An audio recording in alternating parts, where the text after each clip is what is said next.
Good morning, dear 6th class. Dear students, we are continuing the chapter Buildings, Paintings and Books. This is the 11th chapter in your history book. Students, हमने ये first part कर लिया था इसका, तो second part से मैं ये वीडियो शुरू कर रही हूँ. टॉपिक है हमारा पेंटिंग्स. ठीक है, तो let us start from paintings. Just wait. हाँ जी. Find Ajanta on map 7 page number 105. ये आपको अजंता की जो केव्स है वो दिख जाएंगी मैप में अगर आप जाओगे तो. Where several caves were hollowed out of the hills over centuries. कई सेंचुरीज पहले तो यहाँ की जो हिल्स थी वहाँ पे बहुत सारी केव्स बनाई गई. जो ज़्यादातर ये जो केव्स थी ये मॉनेस्ट्रीज, जो मॉनेस्ट्री क्या होता है, जहाँ पे बुद्ध धर्म के मॉन्क वगैरह रहते हैं ना, साधु संत, उनके लिए रहने के लिए स्पेसेस बनाई गई थी मॉनेस्ट्रीज. तो उसके लिए ये बनाई गई थी और उनको डेकोरेट किया गया था पेंटिंग्स बना के. ठीक है, तो ये जो केव्स हैं अंदर से इनसाइड थी, तो इसलिए यहाँ से इनको टॉर्च, उस आज के टाइम की टॉर्च नहीं, उस टाइम मशाल वगैरह लेके यहाँ पे पेंटिंग्स बनाई जाती थी. जो कलर्स इस्तेमाल होते थे which are vivid even after 15 years were made of paints and minerals. वो कलर्स प्लांट्स को लेके, जैसे गुलाब के फूल हैं उनको, या कोई मिनरल्स को लेके, उन कलर्स के साथ ये पेंटिंग्स बनाई जाती थी. और ये जो आर्टिस्ट थे जिन्होंने इतना अच्छा काम किया उनके नेम अभी भी अननोन है, क्योंकि उनके नेम वहाँ पे मेंशन नहीं है. तो अगर आप यहाँ देखो, ये जो पेंटिंग है, ये पेंटिंग देख रहे हो आप. ठीक है, ये जो पेंटिंग है ये अजंता की पेंटिंग है. तो इस पेंटिंग में पता है क्या दिखाया हुआ है? इस पेंटिंग में बुद्धा दिखाए हुए हैं. बुद्धा पद्म पानी की ये पिक्चर है और उनके बुद्धा के हाथ में देखो कमल का फूल है. तो यहाँ पे लिखा होता है कि क्या आपको इस पेंटिंग में दिख रहा है. ये बुद्धा की पिक्चर है पद्म पानी की, और ये पेंटिंग में उनके हाथ में कमल का फूल दिखाया गया है.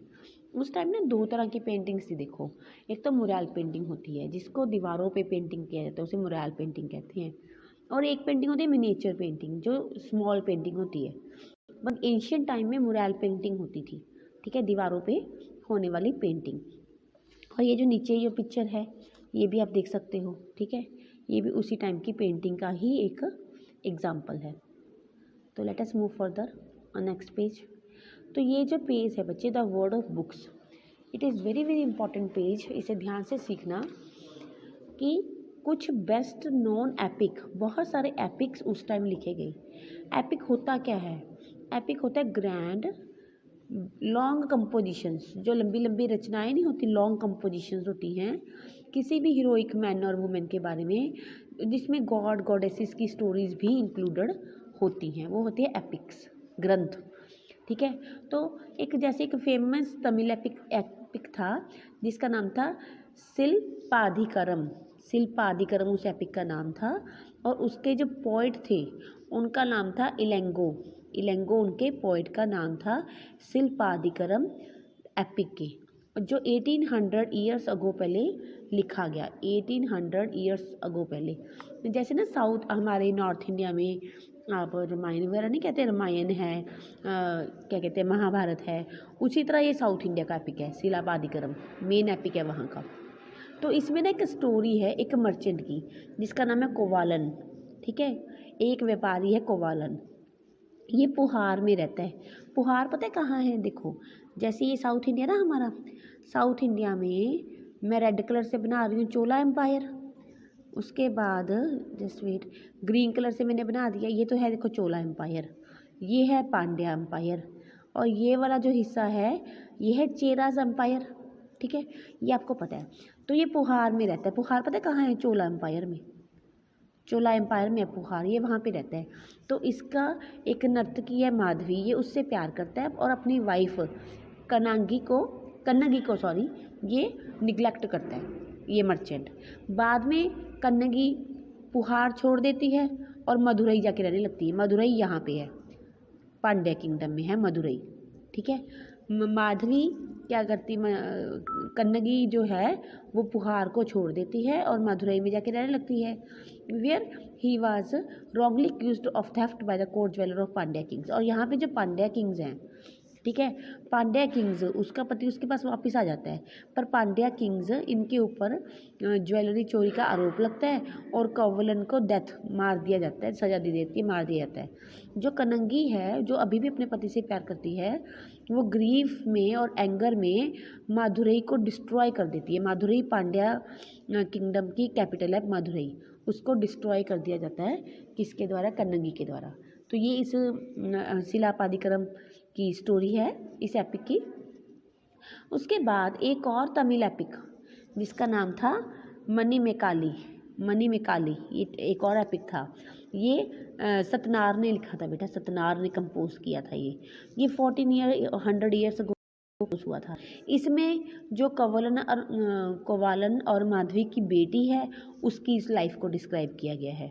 तो ये उस टाइम की ब्यूटीफुल कंपोजिशंस हैं, ठीक है।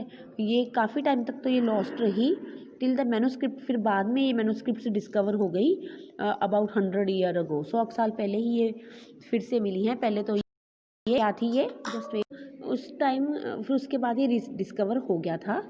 तो इस पेज में हमने क्या पढ़ा है कि मणिमेकाली एक तमिल एपिक है जो सतनार ने लिखा है। इसमें स्टोरी है कोवलन और माधवी की डॉटर की है, और ये काफ़ी सेंचुरीज तक मिला नहीं, पर बाद में ये रीडिस्कवर हो गया। अब हम तीसरे की बात करते हैं। तीसरी हम बात करते हैं कालिदास के बारे में।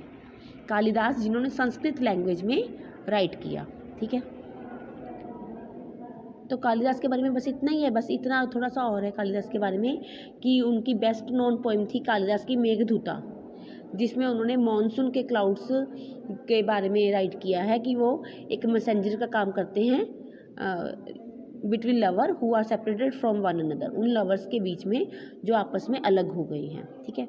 उसके बाद है recordings and preserving old stories. Let us do it बेटा, जस्ट वेट। हाँ जी, कहते a number of Hindu religious stories, बहुत सारी हिंदू रिलीजियस स्टोरीज ऐसी हैं which were in circulation earlier were written down around the same time. कहते जो पहले सर्कुलेट हुई थी पर इस टाइम पीरियड में लिखी गई। इनमें पुरानास भी हैं। पुरानास पता है क्या? पुरानास का वैसे मतलब होता है ओल्ड, पुराने। पुरानास में वो स्टोरीज़ हैं, उन गॉड और गॉडेसेस की स्टोरीज़ हैं, जैसे कि विष्णु भगवान की, शिवा की, दुर्गा की, पार्वती की। और इनमें पुरानास में डिटेल में लिखा गया है कि how they were to be worshipped, कि इनकी पूजा कैसे करनी है, ठीक है। And besides there are accounts about the creation of the world, और उसमें वर्ड ये कैसे बना, दुनिया का कैसे क्रिएशन हुई, किंग्स के बारे में, वो सब कुछ भी पुराणों में लिखा हुआ है। पुराण जो है ना बच्चे, वो लिखे हुए हैं in simple Sanskrit. Difficult Sanskrit नहीं पुराणों में इस्तेमाल की गई जैसे कि वेदों में की गई है। पुराणों में सिंपल संस्कृत है, और जो पुराण है उसे हर कोई पढ़ सकता है। वुमेन और शूद्र भी इवन पुराणों को पढ़ सकते हैं। Who were not allowed to study the Vedas, पर जो वेद पढ़ने की इनको परमिशन नहीं थी, वुमेन को और किसको, शूद्रों को। अब पर पुराण पढ़ने की परमिशन है। इनको रिसाइट कौन करता है? टेम्पल्स में प्रीस्ट पढ़ते हैं, और जो लोग आके इन्हें सुनते हैं। टोटल जो पुराण है वो 18 है, ठीक है। उसके बाद नेक्स्ट है 2 संस्कृत एपिक्स। 2 संस्कृत के देखो, पहले हमने तमिल के एपिक्स की बात करी ना, शिलापादिकरम की बात की हमने, और मणिमेकाली की बात की, संस्कृत तमिल एपिक्स की। अब हम 2 संस्कृत एपिक्स की बात करेंगे। एक तो है महाभारत, ठीक है, और दूसरा है रामायण। और ये भी बहुत ज़्यादा पॉपुलर है दोनों। हमने इनकी स्टोरी सुनी भी हैं, हम फैमिलियर भी हैं इनसे। महाभारत जो है वो तो एक वॉर होती है कौरवों और पांडवों के बीच में, जो कि चचेरे भाई हैं। ये आपको आई थिंक पता है, लॉकडाउन में सबने देखी है। उसके बाद है दिस वॉज अ वॉर। ये जो वॉर होती है कौरवों और पांडवों के बीच में, ये कंट्रोल गेन करना चाहते हैं थ्रोन के ऊपर। कुरुस का जो सिंहासन है उसका थ्रोन लेना चाहते हैं। इनकी जो राजधानी है वो हस्तिनापुर है, ये आपने पढ़ाई है, ठीक है। तो ये स्टोरी है जो, ये एक ओल्ड स्टोरी है, और but was written down in the form in which we know it today. पर जैसी ये लिखी गई है आज के, हम उसे वैसे ही जानते हैं आजकल। ये 1500 साल पहले लिखी गई है। बोथ द पुरानास, पुराण जो लिखे गए और जो महाभारत लिखी गई, ये दोनों ही को ही कंपाइल किया था वेद व्यास ने, व्यास जी ने। तो ये याद रखना कि महाभारत को किसने लिखा है वेद व्यास ने, ठीक है। और अगर जो हम भगवत गीता भी पढ़ते हैं ना, हिंदू घरों में पढ़ी जाती है, जिसमें भगवान कृष्ण अर्जुन को संदेश देते हैं कि कर्म करो फल की इच्छा ना करो, वो भी इंक्लूड है महाभारत में ही, ठीक है। उसके बाद जो हमने चैप्टर 9 में भी पढ़ा था भगवत गीता के बारे में, जो रामायणा की स्टोरी है वो भगवान राम के बारे में है, जो कि कौशलपति हैं, कौशला के प्रिंस हैं, जिनको कि एग्जाइल मिल गया था 14 ईयर्स का। वो अपनी वाइफ सीता के साथ गए थे। रावण ने सीता को, लंका के किंग ने एब्डिक्टेड किया था, जिसका नाम रावण था, और राम के साथ फाइट हुई थी, ये आप सबको पता है। और सीता वापस मिली थी भगवान श्री राम को, वो जीते थे और अयोध्या वापस आए थे। उनकी कैपिटल कौशला है। उनकी विक्ट्री के बाद, आफ्टर हिज विक्ट्री के बाद वो वापस आए थे। महाभारत की तरह ये भी एक ओल्ड स्टोरी है जिसको अब लिखा गया है। वाल्मीकि ने इसके ऑथर हैं रामायण के, जो संस्कृत रामायण लिखी गई है, ठीक है। बहुत सी और भी महाभारत और रामायण की सेवरल वर्जन्स लिखे गए बाद में भी, ठीक है। उसके बाद नेक्स्ट है stories told by ordinary people, कि जो आम लोग हैं आल्सो टोल्ड स्टोरीज। उन लोगों ने भी कहानियाँ लिखी, पोइम्स कंपोज की, सैंग की, डांस परफॉर्मेंस हुए, प्लेस हुए, but some of these are preserved in collection of stories. कुछ कहानियों को संभाला गया है जातक कथाओं में या पंचतंत्रा में। देखो अब याद रखो हमने क्या कुछ पढ़ा है। पहले हमने तमिल के 2 एपिक पढ़े, फिर हमने महाकवि कालिदास की बात की, उनकी पोइम मेघदूता की बात की। उसके बाद हमने पुराणों के बारे में पढ़ा, फिर हमने महाभारत के बारे में पढ़ा, फिर हमने रामायण के बारे में पढ़ा। अब हम आम लोगों की स्टोरीज़ के बारे में पढ़ रहे हैं, जो है जातक कथाएं और पंचतंत्र की कहानियाँ। जो stories from the Jatakas are very shown on the railings of stupas. जो स्तूपास के मैंने आपको बताया था ना, परिदक्षिणा पात के साथ रेलिंग्स भी बनी हुई हैं। रेलिंग्स के ऊपर जातक कथाएं लिखी हुई हैं, और and in the paintings in place such as Ajantas, ठीक है। तो यहाँ पे ऐसी जगहों पे जातक कथाएं हमें देखने को मिलती हैं, ठीक है।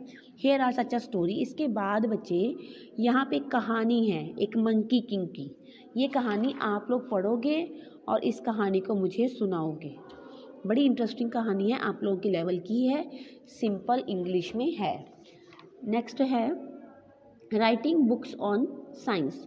तो ये बहुत इंपॉर्टेंट पेज है, इसको ध्यान से करो। ये लास्ट पेज भी है इस चैप्टर का, इस बुक, ठीक है।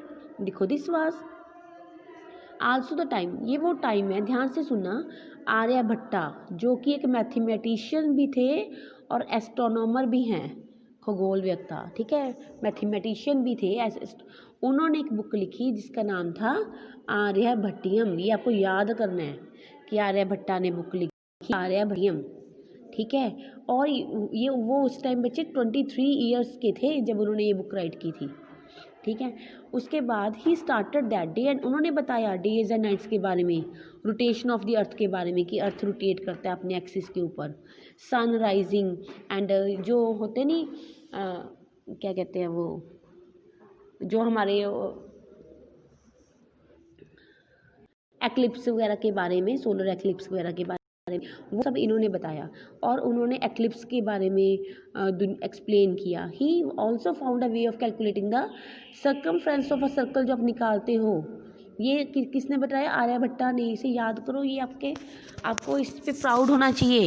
एंशियंट टाइम में, देखो एंशियंट हिस्ट्री पढ़ रहे हैं हम, उस टाइम आर्यभट्टा ने क्या ना तो सिर्फ अर्थ की रोटेशन बता दी, ठीक है, सर्कमफ्रेंस ऑफ सर्कल कैसे होएगा वो भी बता दिया, और जो फार्मूलाज हम आजकल यूज़ करते हैं वो उन्होंने तब बताए।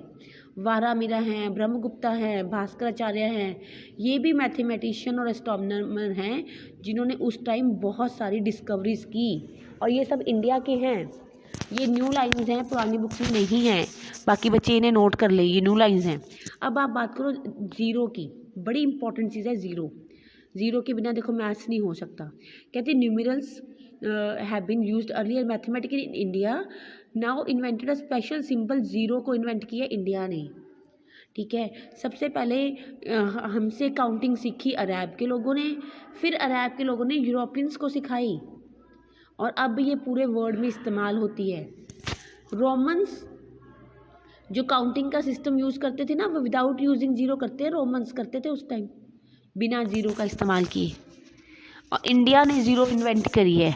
जब ना इसके बारे में एक फेमस लाइन भी है, जब ज़ीरो दिया मेरे भारत ने तब दुनिया को गिनती आई। ये एक फेमस लाइन है बिकॉज इंडिया ने ज़ीरो को इन्वेंट किया। अब आयुर्वेदा की बात कर लो, ये भी न्यू बुक्स में है, पुरानी बुक्स में नहीं है, अभी ऐड हुआ है कि आयुर्वेदा जो है वेल नोन सिस्टम है हेल्थ साइंस का आयुर्वेद, वो भी डेवलप हुआ इंडिया में। दो फेमस प्रैक्टिशनर्स थे आयुर्वेदा के एंशिएंट इंडिया में, तो चक्रा था, एक सुशस्त्रा था। चक्र संहिता लिखी गई चक्रा के द्वारा, वो एक रिमार्केबल बुक है जो मेडिसिन के ऊपर लिखी गई। और सुशस्त्रु संहिता ये बुक भी लिखी गई। ये सारी बुक्स है ये सर्जिकल प्रोसीजर्स के बारे में कि कैसे सर्जरी करनी है। इंडिया को देखो उस टाइम पता है कि सर्जरी कैसे करनी है, 4th सेंचुरी की बात है ये, ठीक है। तो इतना ज़्यादा इंडिया डेवलप था। नेक्स्ट आता है एल्सवेयर। एल्सवेयर में है कि जो पेपर हम हर रोज़ की अपने जीवन में यूज़ करते हैं, ये पेपर कहाँ इन्वेंट हुआ? ये पेपर इन्वेंट हुआ चाइना में 1900 ईयर्स अगो। और एक मैन थे जिनका नाम था काई लून, ठीक है, ये आपको याद करना है। काई लून ने पेपर को इन्वेंट किया था, कि पेपर बनाया था। उसके बाद ये पेपर जो है पूरी इंडिया में ये सर्कुलेट हुआ, ये टेक्निक। उसके बाद जापान, कोरिया, बगदाद, ठीक है, यूरोप और एशिया कॉन्टिनेंट में, इंडिया में ये आया 13th सेंचुरी में, ठीक है। जो पेपर इंडिया में आया वो आया है 13th सेंचुरी में। अब थोड़ा सा बुक वक देख लेते हैं, वैसे तो मैं आपको भेजूंगी। स्तूपा क्या है? माउंड है, ठीक है। शिकारा क्या है? टावर है। और मंडपा क्या है? Place in temple where people could assemble. Garbhagriha क्या है? वो जगह जहाँ पे डाइटी की इमेज इंस्टॉल्ड है। परिदक्षिणा पाथ क्या है? Circulation path around the stupa, ठीक है। तो ग्रेट एस्ट्रोनॉमर कौन है? ग्रेट एस्ट्रोनॉमर उस टाइम के आर्यभट्टा, ठीक है, आर्यभट्टा ग्रेट एस्ट्रोनॉमर हैं। स्टोरीज गॉड गॉडेसेस के बारे में किस में लिखी जाती है? पुराणों में। वाल्मीकि जो हैं वो संस्कृत रामायण उन्होंने बनाई है। शिलापादिक्रम और मणिमेकाले 2 तमिल एपिक्स हैं। चलो ये मैं भेजूंगी भी आपको। And thank you. हाँ जी स्टूडेंट्स, ये आपको ना क्वेश्चंस नज़र आ रहे हैं, देखो मैं आपको क्वेश्चंस दिखा रही हूँ। ये पहला क्वेश्चन है, this is just wait, first question, okay,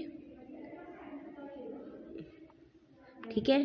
उसके बाद ये जो है सेकंड क्वेश्चन है, ओके, पढ़ लो इसे ध्यान से। Next this is the third question,